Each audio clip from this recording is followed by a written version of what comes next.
So, welcome everyone. I'm Sharada from the Women Project and Devi School, and I'm so happy to be here tonight with you. Here, I'm calling in from Mother Bali, where you are. It might be morning or night, I don't know, but I'm so happy to be here today with one of the most beautiful goddesses and priestesses and witches that I know, Shereen Öberg from Sweden. Thank you so much for being here with us today. Thank you, Sharada. So happy to be connected with you again. And yeah, just seeing where this conversation will take us today. Yeah, yes, this is part of our Devi's Voice that we have bi-weekly. We're inviting beautiful, empowering, authentic, integrated, and amazing women that have really walked or are walking the heroine's journey and really taking this opportunity that we've been given as a human being, and especially as in a female body, to really embrace this gift and make the most out of it. And Shereen is definitely one of these women that I admire so much. She has so much wisdom and experience and knowledge and a heart. And she's invited me many times to her beautiful podcast, Law of Positivism. I'm so grateful for your invitation and really embracing the sisterhood, in the spirit of sisterhood, which is so healing and needed. So I'd like to just read to you all about Shereen's journey, so you can get to know her a little bit more, and you'll get to know her even more now during this interview. So Shereen is a Kurdish yoga and meditation teacher, Reiki practitioner, and a licensed acupuncturist, Chinese medicine practitioner and acupuncturist, and soon to be initiated priestess through Daughters of Ishtar. Oh, I can't wait to hear about that. She has worked with channeling, healing, and spiritual awakening for many years now, alongside holding a bachelor's degree in business and economics and a master's degree in global sexual and reproductive health and rights, with focus on women's health and infertility. I look forward to talk about that. Shereen is in a mission to help others on their spiritual and healing path. Her book, The Law of Positivism, Live a Life of Higher Vibrations, Love and Gratitude, is a practical book guiding you through all levels of being to help you to heal and grow on all levels and live your highest potential. She's also host of the Law of Positivism Podcast. So wonderful. Wow. Again, warm welcome, Shereen. And yeah, how are you today? How are you in this moment? How is your heart? I'm really feeling the presence of the Divine Mother so much right now. It's been a very intense time of finalizing things like my studies, and this is like the out breath, like the exhalation right now for me. So today I don't know, it's been so many signs and synchronicities leading up to today as well, and this talk. So I feel like it's been like a perfect timing to talk to you and to be here to share. So yeah, I feel just happy to be here with you. Oh, that's wonderful to hear. Yeah. How are you today? How is everything in Bali? It's been a full day today. I've had pujas in the morning at the yoga teacher training, and then culminating the Rising Witch Sacred Sexuality course today, which was so touching. And then the Muse program. So I had quite a full, beautiful day. I'm in my ovulation phase. So it's like,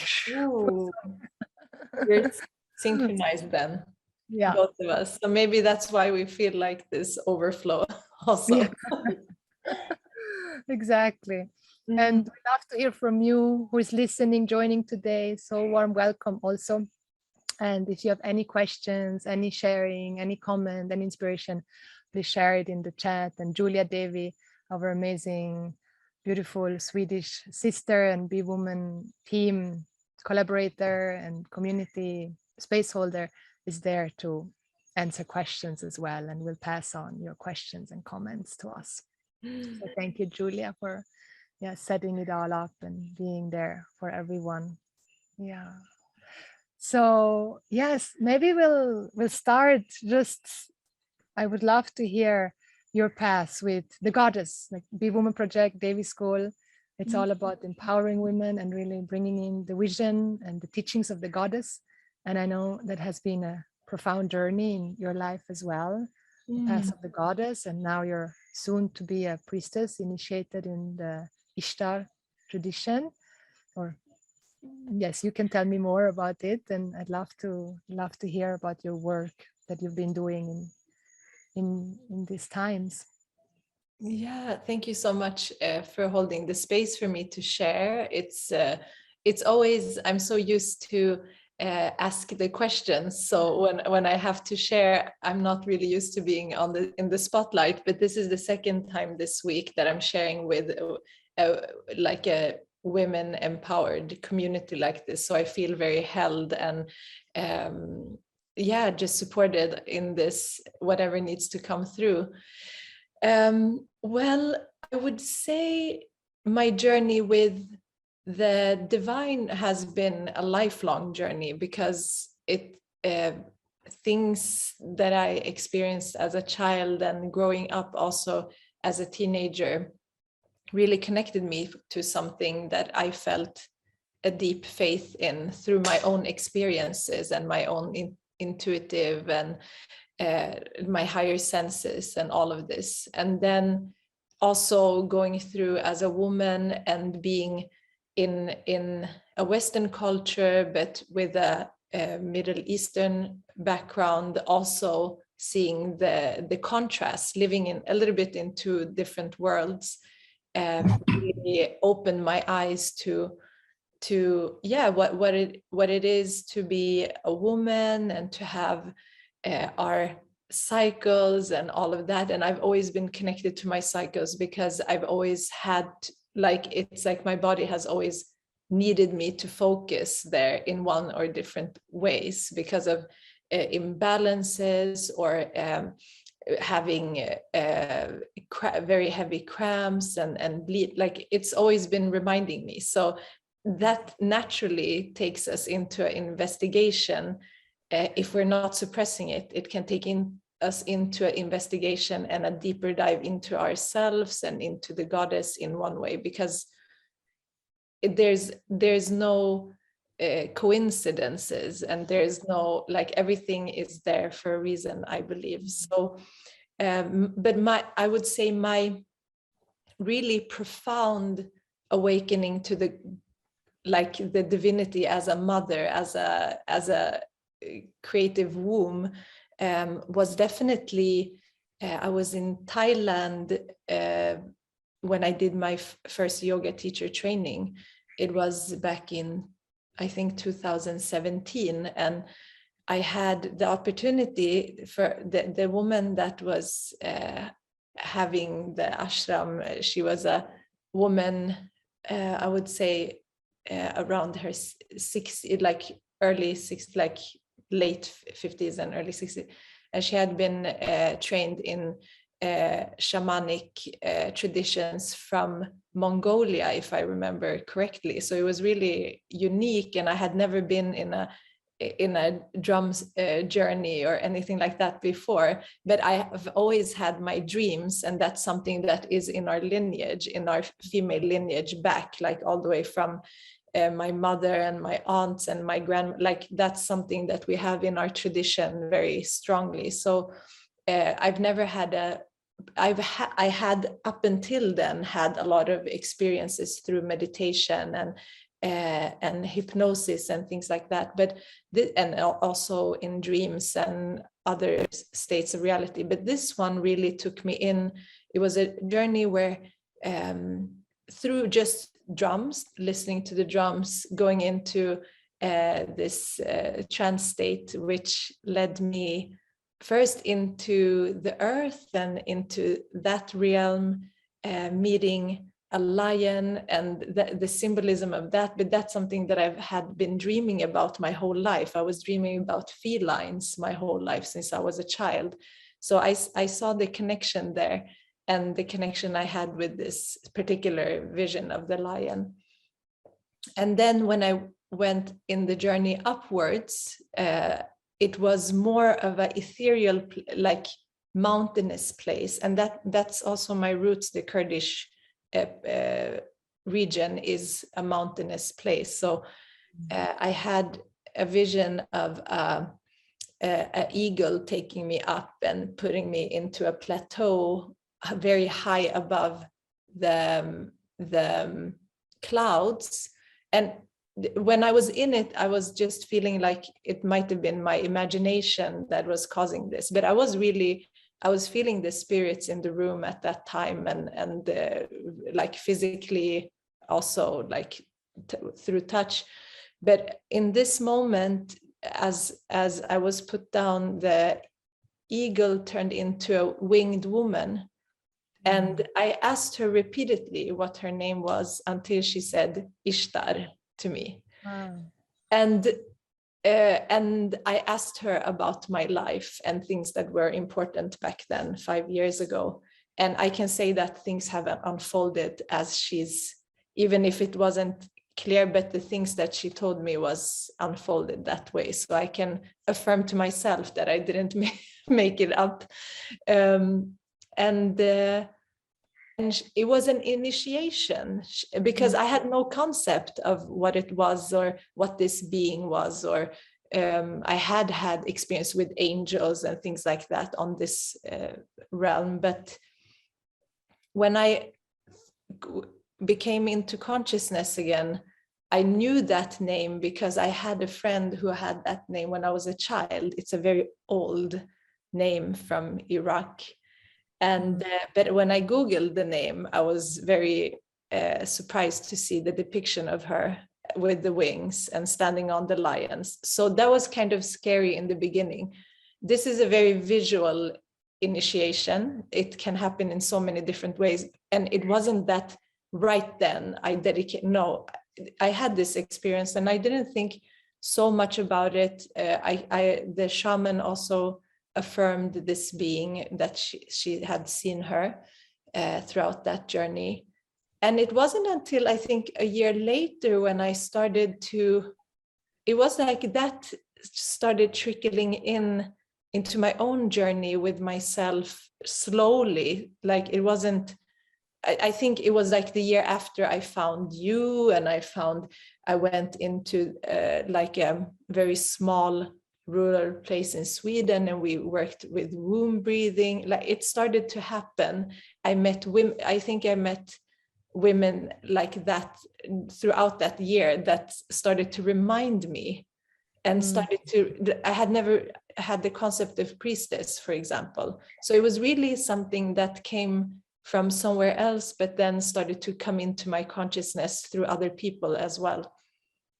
So that was a journey. And I started to also remember a couple of years before that I had like a state where I heard a woman's voice speaking to me and guiding me. But I thought maybe, and I can't affirm what it was, but I thought it was maybe a spirit speaking to me, and it could have been, but it was still so powerful that it was a woman's voice, you know. And also there was also an inner confusion, like for many women, to be in a patriarchal system, more or less, depending on where we are in the world, and to start reclaiming oneself. And it takes time, because in our 20s, we're not maybe, and I mean, we all have different journeys. For me, in my 20s, I wasn't aware of how controlled I was by the patriarchal system. So that started another journey. And I decided that like my work, I had worked with Law of Positivism for many years then, but it was then that it started. I was understanding that the divinity I was working with was in, like, I could finally relate to that as a female form of some way, but it's everything as well. But for me, it was more relatable as a divine feminine. So that led me then into my own inner work, because I would say that Ishtar and Inanna's story is the one also of, it can be the dark mother, it's the queen of heaven and earth, it said, but it's also the initiation into the underworld and to go in deep. So I would say that that journey led me into a really deep and dark place within myself, to really, I mean, it was like everything. I had to face everything in my life, in this lifetime, and probably many lifetimes. So it was a really profound journey. And in that whole journey, I had to continuously confirm that if this is what the goddess wants me to experience, this is, I fully accept it. I fully trust her on this path. So that was like in my personal journey. And I started also like when I started a podcast, that was the initiation also to, like you said, like raise up other women, and because I started seeing how many women there are out there doing such great work. We need to rise together. So I think the podcast is definitely focused on the divine feminine so much. And then on the other side, I also decided to not conform into what I had been doing in a patriarchal system when it came to my vocation. And I really felt an urge. I started to, I think the year after that initiation, I started my doula training. I started my acupuncture training with the intention to work with women's health. I decided also to leave like my full-time job and to study nursing, to become a midwife. And that journey led me instead into this latest year of studying, instead of the midwifery, which is also part of a system right now, unfortunately, that is not beneficial for these female-led, like the healthcare system is not still in the world benefiting these type of vocations, unfortunately, in many ways. And I decided to take this master's in global sexual and reproductive health and rights, and learning so much about the systems of the world and low resource settings and rights. I also did an internship at UN Women, so that was more of women's rights work. And so everything has led me here. That was a long story, but that's where I am right now, and that's how everything started. Wow, amazing. Yeah, what a journey. Beautiful. I have so many, like, shall we now go into that? Shall we take that road, this path? There's so much. Yeah. There's so much there, right? We can, each of the subject that you mentioned, we can now dive into and explore that further. But just to see it from the big picture, like to really see how, like you dare to trust that and embrace those changes, and it has led you from one thing to the next, and how you've started one thing and then like, no, that's not what I want, and I'm gonna change, and really embraced the changes. To go with that flow. And it doesn't mean that it's an easy process. Like when you turn your world around, it is like you have to face a lot of things, and when you decide to do something else, other things come up, but these are all part of the process. You have to see these things to say, okay, I'm not gonna be in that anymore. I'm releasing myself. Like this is a practice of releasing yourself from old limitations and dogmas and norms, and that's a process in itself. Huge. Huge. So I'd love to hear, would you share with us just like the key, when you were mentioning, like we had this initiation with this shamanic, with this shaman and going into the different worlds, and he said, there I had to let go of everything. What is for you everything? Like maybe for us, it is very very Mm. clear what that means, but just to give words to it, were there like certain specific, was it a relationship or the Mm. job or Mm. the health, or if you would like to share with us? Yeah, I think that to release and to trust the path is about also like understanding that we have so many beliefs and images in our mind of what we think that we are, what we should be, what we will be. There's so many things, but they are all external usually. It's not that, oh, this is something where I want to become more compassionate to myself or to others. I want to be even less in my desire, or like anything. It can be anything. And but for me, it was to release the thought of who I am and what I'm here to do, and a possible future, and a possible I don't know. I think I've lived in a very young, masculine state in my life, because I've always been like a high achiever, and that's a part of me, and that's also part of the feminine as well. So it's not only the masculine that wants to grow and to create, but also doing it from having a balance is so important. Otherwise, we do go through exhaustion or imbalances that start to happen in the body. But for me, it was less tangible things. The most tangible thing, probably it did awake me that, okay, I'm not what I've always known, but it affirmed me, I'm not on the right career path. I'm not maybe going to, it doesn't serve me to think that I'm going to be this type of person with this type of life, because the goddess has showed me other options that I didn't understand. So, but this can go for anything that holds us, and we are almost captivated by it. That's where the release might really be great for us and our progress in life. I was thinking, like, you have a degree in business and economics, that maybe was that the first, like, the myth you grew up, I'm going to be a businesswoman or an economic. Of course. I mean, I took my degree when I was 23, and then I went on a master's degree for business as well when I was 24, I think. So everything happened very early for me, and I didn't really have a concept of anything else more than that.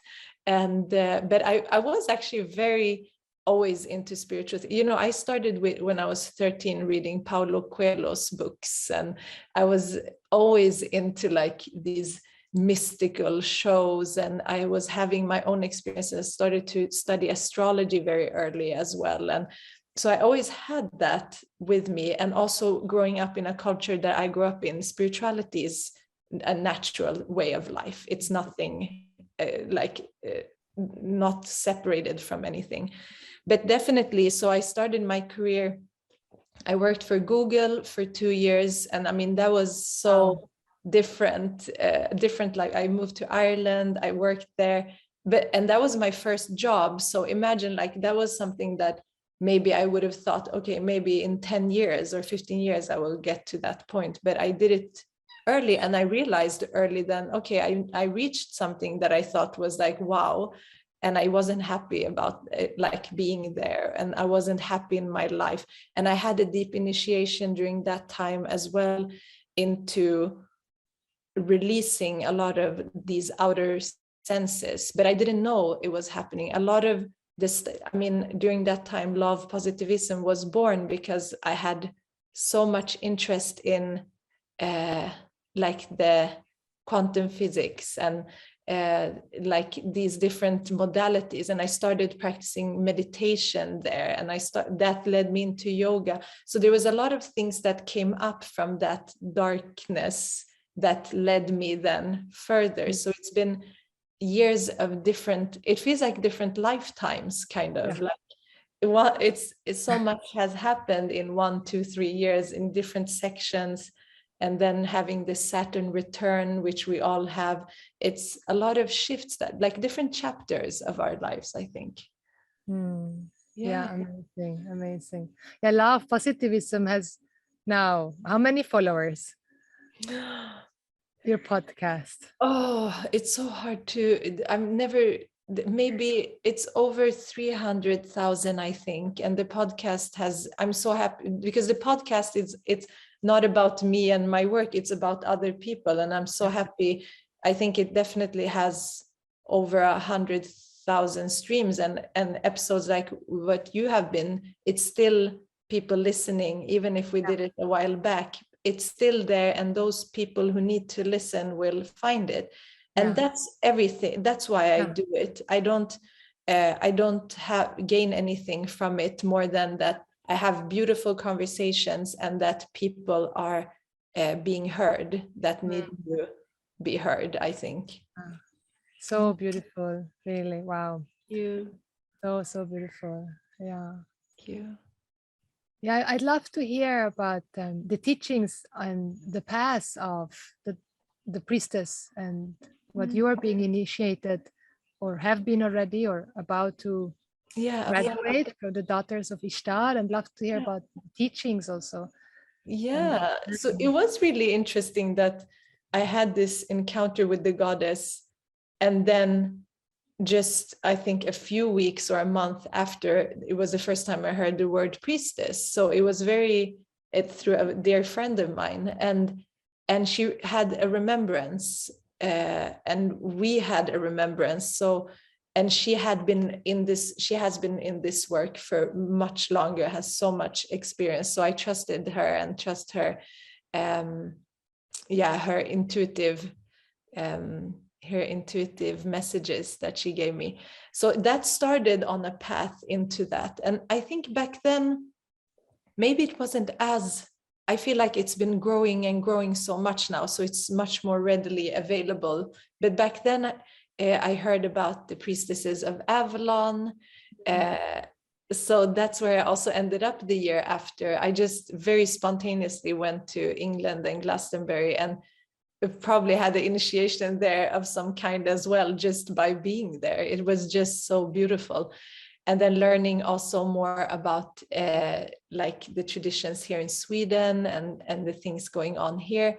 But I'm also always longing back to my roots and the Kurdish culture. So I really got interested in that. And so Ishtar was with me. The more time went, I was reading more, and there's such beautiful so the first written and named by author text is by a priestess of Inanna or Ishtar. Inanna and Ishtar is the same, but with different names. It was different timelines.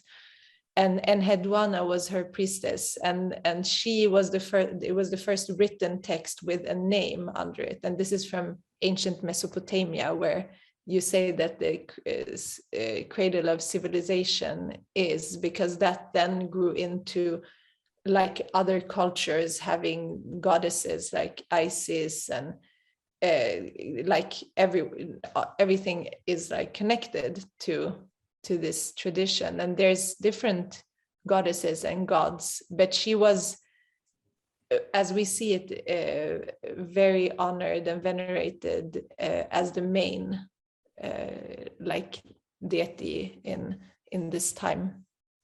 So I really felt a lot, and during this time I also started to connect with other energies like Mary Magdalene. I had visions of her with Mother Mary and Jesus. I have no background in Christianity at all. It just came, everything started, and now I know the connection also from Ishtar all the way to Mary Magdalene. I've seen this timeline, so it's no coincidence.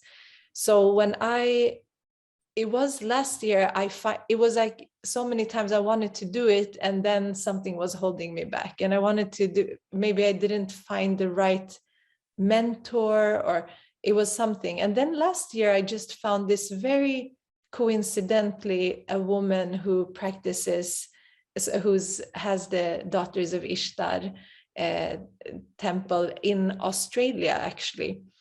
And I connected with her, and I just knew that this was the person I wanted to work with. And she had been working with this for many, many years in Australia, but never done anything. I heard something. Right when we talk about this, things start happening here.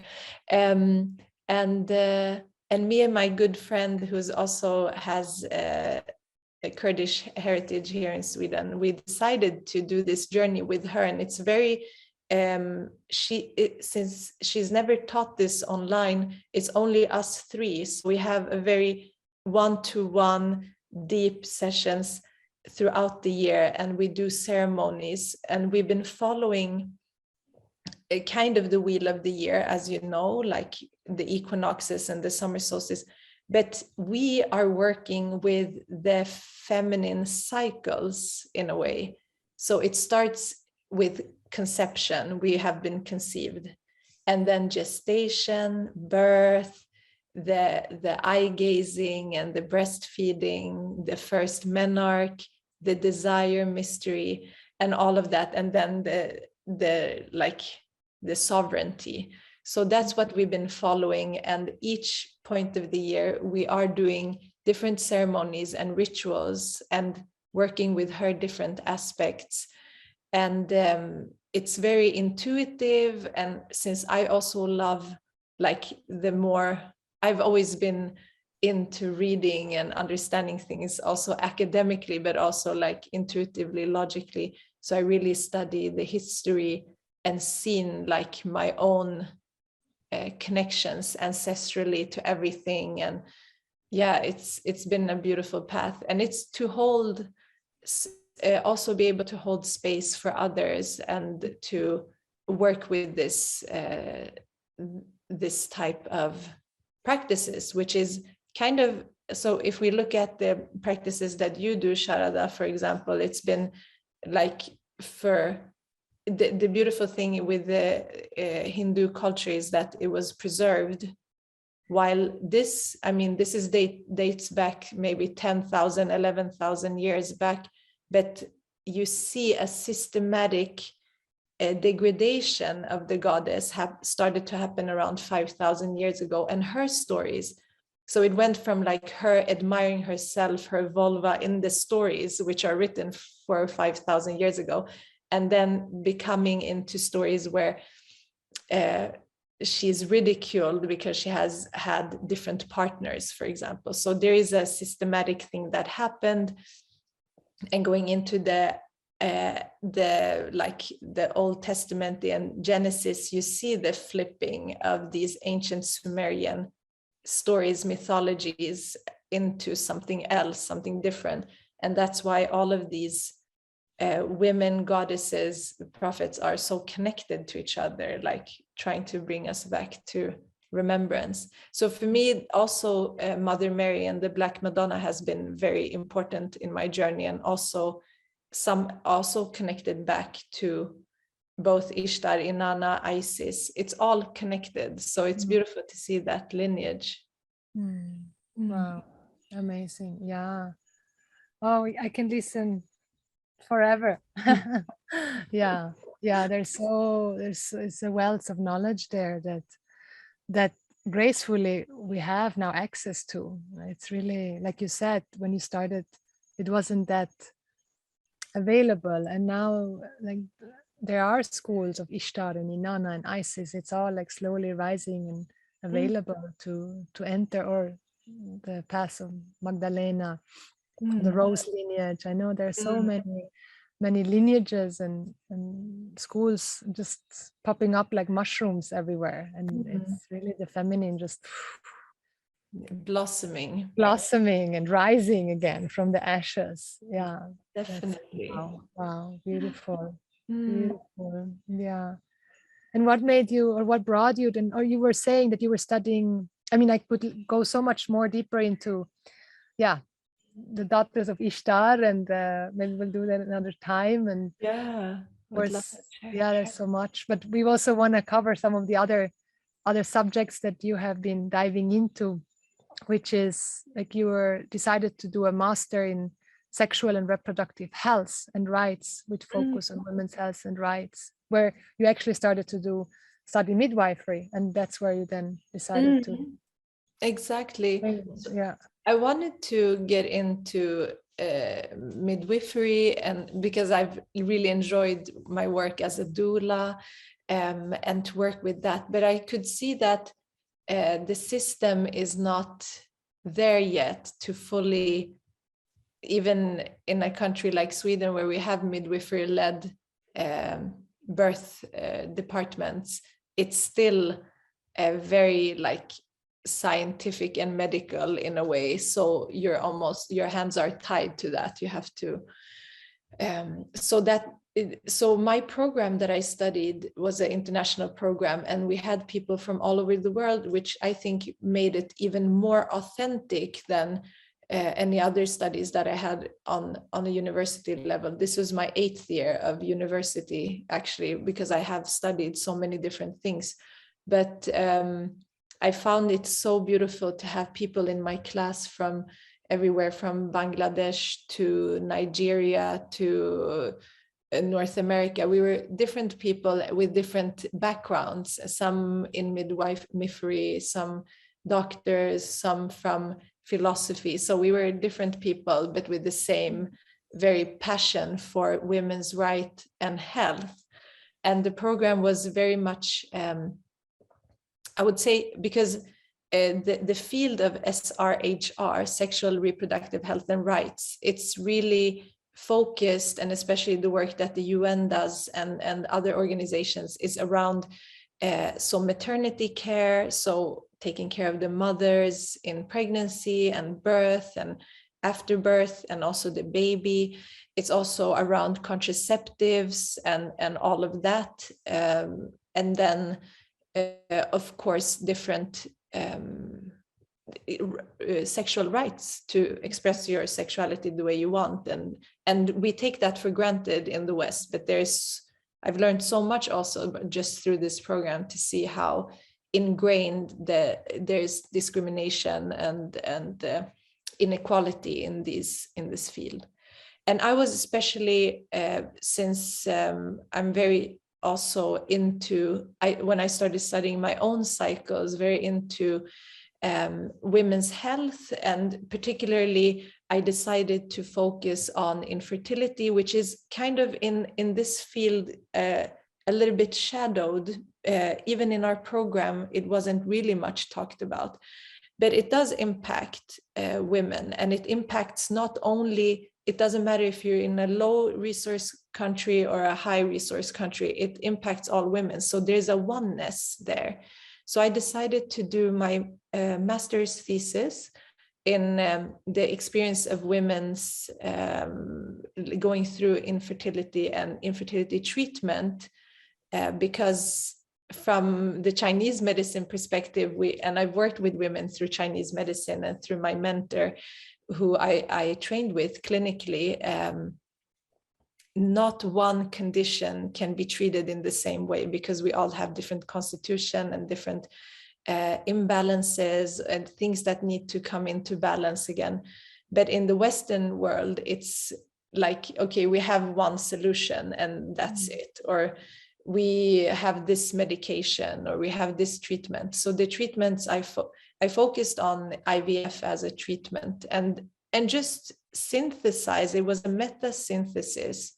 So it was taking different qualitative studies and putting them all into one. From different, in that way, I could see how is it globally? How is it from Hong Kong to Pakistan to Sweden? And in total, my study then could contain 500 women's experiences, and they were all the same. So wow. The journey is very, of course, emotional for anyone who's listening and have experience of this, or any type of reproductive loss, which can be a miscarriage or an abortion, or it can be like stillbirth, whatever it is. It's like the pain that women experience was the same. And even though societies are so different and the stigmatization is different, the grief is the same. It's one quote was so beautiful of a woman saying, it's like you're mourning without anyone else knowing about it. It's a mourning, but that no one else mourns. So there's a deep grief and isolation.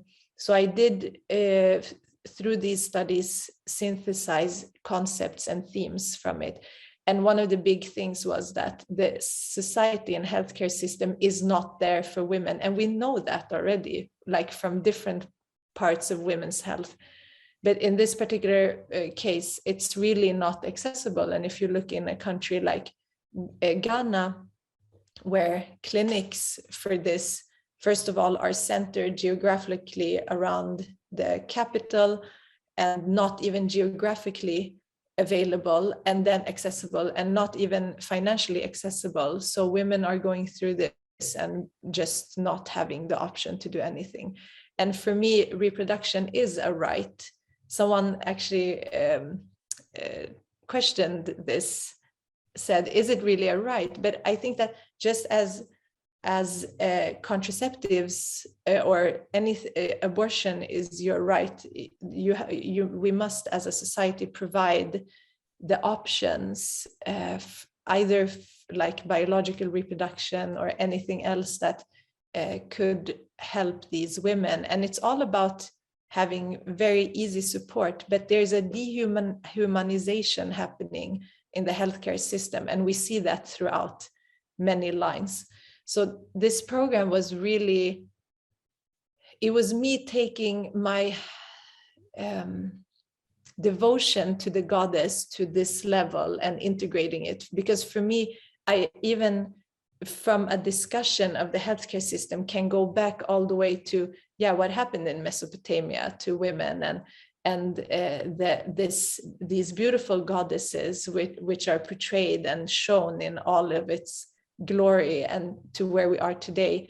So it's a part of the movement, I think, that we're in. It's to find all of these like places where we are being marginalized in society.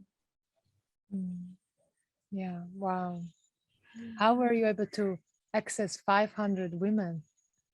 So that's what the meta-synthesis is, a way where already researchers have done interviews of women and conducted their research. And if my work was to find these articles and these scientific studies, and then you put them together through different criteria. So it's very, it's been a 6 months of really diving into the academic world, which I love, and really researching. And then it goes from like having to read maybe 400 titles to narrowing it down to like this very high quality studies that matched my aim. And my aim was to explore the experience of women going through infertility and infertility treatment. So these studies were really beautiful. And as I said, they were from different parts of the world, and you can still see the same themes, and especially that support and support, psychological, emotional support is not there at all. So we are still in a system like where it's so it's just like a machine, it's a machine for people who are in it. Yeah, and that's where where I feel like what you're saying, that support, emotional support is not there, where really we as women can do so much for each other through a women's circle, through just being there for each other. And like you said, one of the quote, I feel I'm so alone in my morning process. Yeah, exactly. Process. And actually there are so many women that are going through that same experience at that time. And I have myself sisters close by that have gone through a loss of pregnancy, and they're really saying it has changed everything, that I have myself not gone through it in this life at least, but the ones I've heard and I know, and and having done rituals and rites of passage and in the women's circle, to be able to share that is the greatest gift with others. It is. And that was actually one of the things that I saw that women did right, and especially sharing with other, because it was isolating to them to even like not talk to family and friends almost about it. But what if they were in a safe place with other women going through the similar things, it was really beneficial for them. So it's such an easy thing for society, but it's not being there. So it's really good to have these these type of communities like you've built to support each other, and that there is no judgment there, and we are all going through different things where when we share it, it's a healing in itself. Yeah. Is that something that you want to like offer, or yes, that's something that I feel like this, finalizing this and also being initiated into this priestess path, where I need to be very clear. It's not just, oh, I'm a priestess and then what do I do? No, it's about what is my intention, if I even want to call myself that. It's not a title.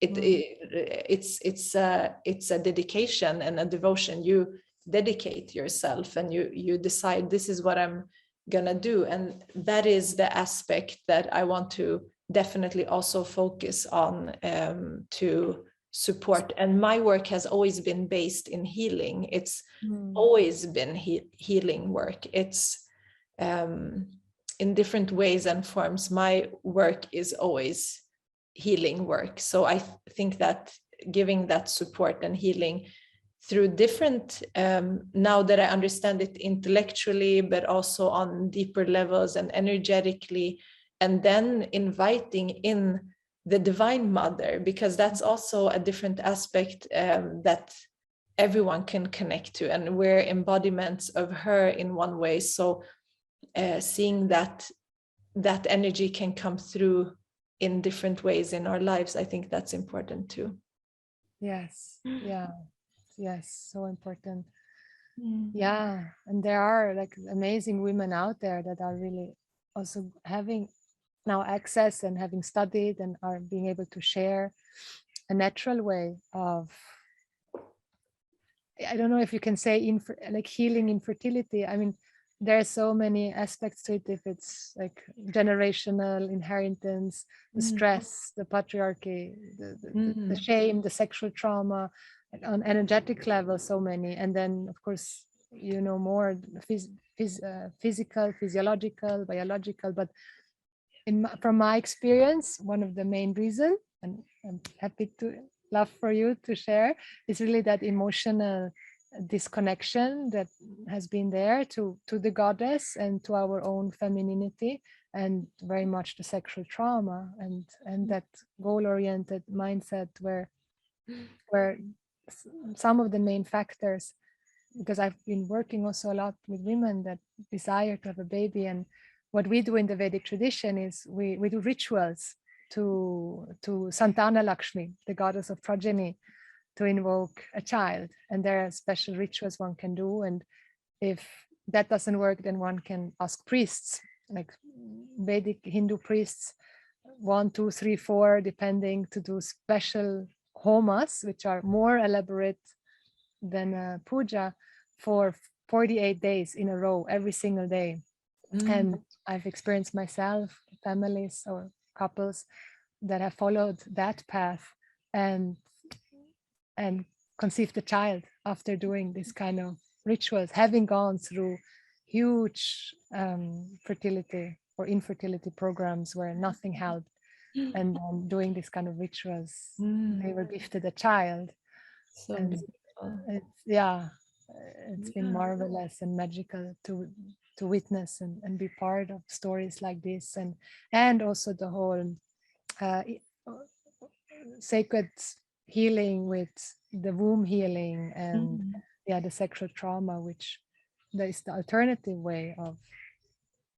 Would you agree? Like, is that 100%? I mean, it's nothing in the physical is only physical. I don't believe that at all. and then infuse it with two other major things, that is our karma and also our what we are, so yeah, the karma, but also our connection to a potential baby from a spiritual path. So I learned from my teacher again that when we worked with women, that we are not invoking a pregnancy through these needles like the acupuncture, even though it has proven to be so effective in, especially around IVF, to have treatments before and after. But maybe it's not that it is like, oh, now we're making this conception. No, maybe the woman becomes more relaxed and releases tension and, like you said, energetics in the womb and things like that. So it doesn't have to be that it's like, okay, here's a medication and this is the effect, here's the needles, this is the effect. No, it's not that. And in the end, she said, it's not these needles that will help you to conceive. It's going to be something else. It's God. It's, I mean, no child is I love this concept that no child is ours. It's the mother's child, right? So it's not up to us if we're going to there's going to come through a spirit through us in this lifetime. If we have a longing, I had a teacher who also talked about this, and the longing for something can be a seed in this lifetime, and it can come to fruition in a different lifetime. So there's so much there. And I think that if we could work in the healthcare system from many different perspectives, it would be great. We are not going to get there anytime soon. So we need to have we have to have alternative practitioners to give this type of support, and also understanding that everything that we go through in the body can also enhance our spiritual practice. Any type of imbalance in the body is telling us something and reminding us of something on our path. So really not, again, like disattaching and separating things. No, it's all, everything is one. And I definitely believe in spiritual practices for this type of experiences as well. I've been actually looking into like womb work through, I don't know if you know Sri Kaleshwar, who talks about the holy womb chakra, that everyone can work with, women and men. It's to release old things from this space, where also the womb space is also for men. Also, we're all part of this creation and this cosmic womb. So there's so many different ways to work with yourself, and the heart and womb is connected. And in Chinese medicine, it is like so integral. So understanding that it, like healing a certain thing, can then systematically like heal something else. Yes, yes, yeah, yes, the karma. That's what we really, with these rituals and pujas and homas, is there to neutralize that karma that is there, because we're not in charge, but then we can ask and invoke, and then maybe with grace it manifests. Yeah. So beautiful. Wow, yeah, so rich, and I really look forward seeing how all these jewels that you have been able to receive, how you're gonna you're sharing so much already, and but I think like there's been a lot of studies. I'm impressed by how you have been studying and absorbing so much, and now maybe like what are the ways? I know that you offer yoga retreats and meditations, and now with all the paths of the goddess and your vast knowledge now in infertility or infertility, how that is going to be brought forward for women and men and families to be able to partake. Is there anything else that you feel you would love to share right now, to complement or to add? Or it's been, I mean, so beautiful to share with you and the audience today, even though we can't see you all who's listening. But for anyone who's listening, don't hesitate to connect with me. And just if you have any questions or experiences, so I'm just open to anything. And yeah, I feel like just for us all, and I think everyone who's here definitely feels this energy, there is a strong presence of this divine mother who's also carrying us through these different stages of our lives and the phase we're in as a collective right now. So I think that just being open to that and feel, I mean, there, for any being, the mother is everything, right? From when we are born, how like it's, even if it's like a biological mother or someone who's taking care of us, like it's a really beautiful space to be in. So receive that, because it's always there for you and unconditionally. And I think that can help us when we're going through our own inner process of healing, shedding, releasing, going into that, you know, as I said, Ishtar's darker phases. It's like there's so many mythologies and stories about the underworld and going in there, and that helps us to rise up again even stronger. Do you have any recommendations for people, women that would like to learn about Ishtar, and can they contact you, or are there books, or how could they start? There's so much. I mean, you can start by reading the mythologies and the stories. There are books about it, and I'm also gonna offer the ceremony after which I'm initiated, start to offer it online as a journey to work with her, and then I will definitely share both the stories and what the meanings, and also how others can embody the different aspects of her. And also that we go through this cycle from conception to becoming like fully blossoming as we are.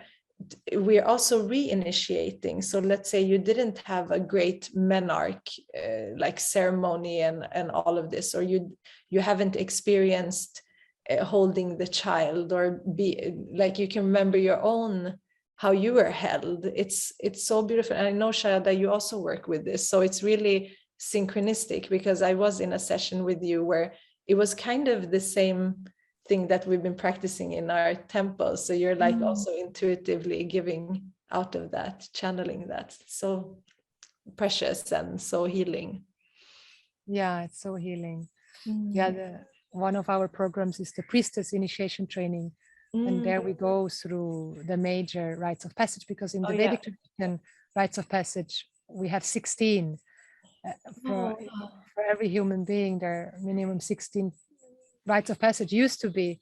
So in our trainings, we have 7 that we have chosen, that we go through from birth all the way to death. And it's so profound to go through these initiations and receive them, and then to give them, because every time you give them, you receive them again. I feel every time I ceremony, I feel I'm going through it myself again.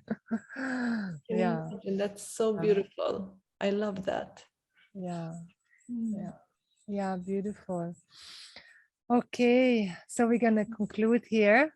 This has been absolutely marvelous and inspiring and jaw-dropping. And yeah, I hope we can have you back again for more conversations.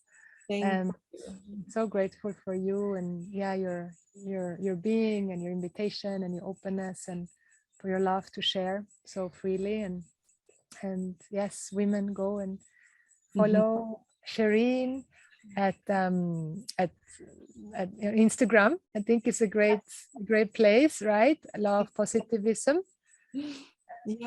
Yeah, and the website also is Law of Positivism. Yeah, the same name everywhere. Exactly. Yeah, and thank you so much for letting me share here, and just for you that you're listening, and for everyone who's here. I'm really grateful and so filled up by this hour that we've been together. Yeah, went by so quickly. Yeah, so Yeah. Mwah.